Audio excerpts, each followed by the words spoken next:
Енді осы және өзге де жаңалықтар жайлы толығырақ. Елорда орталық Азияның қаржылық хабына айналады. Бұл туралы Астана экономикалық форум аясында өткізілген пленарлық отырыста президент Нұрсұлтан Назарбаев мәлімдеді. Оның сөзінше жақында елбасы Астанада халықаралық қаржы орталығын құру туралы жарлыққа қол қойыпты. Толығырақ тілші бейне материалында.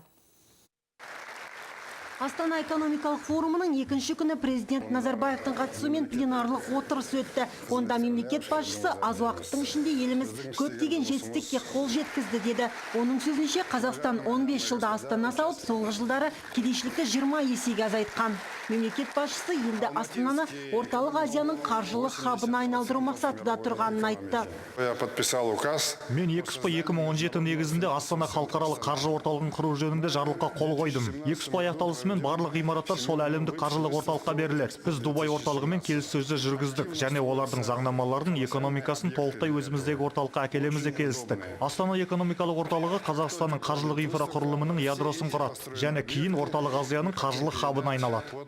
Ал Алматы қаласы Қазақстанның қаржылық қызметтерінің көзі һәм делдалы болып қала бермек. Осы орайда ұлттық банк Дубайдағы инфрақұрылымды халықаралық қаржы орталығымен тиісті келісімдерге қол қойған. Қайрат Келімбетовтің мәлімдеуінше, жаңа қаржы орталығын құру заң жобасына өзгерістер енгізуді талап етеді. Сонымен қатар ол екінші деңгейлі банктердің күшпен Астанаға көшірілмейтінін айтты. Үкімет мемлекет басшысының тапсырмасымен Астананы алдыңғы қатарлы қаржы орталықтарымен жалғау, сондай-ақ көптеген әлемдік аумақтармен байланысымызды күшейту жолында бірқатар жұмыстар атқарып жатыр. Осы салада алға қойған мақсат көп. Қаржы орталығының қатысушылары үшін жеңілдетілген визалық режим мен арнайы экономикалық кеңістікті құруды да жоспарлап отырмыз.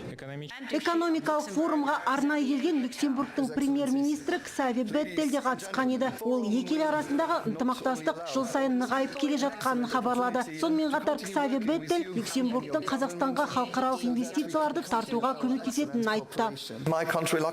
Менің елім әлемдегі қаржылық тұғырнамасы қызметін іске асыру тұрғысында қиылысатын орталық. Осы орайда біз Қазақстанға халықаралық инвестицияларды бағыттауға көмектесе аламыз.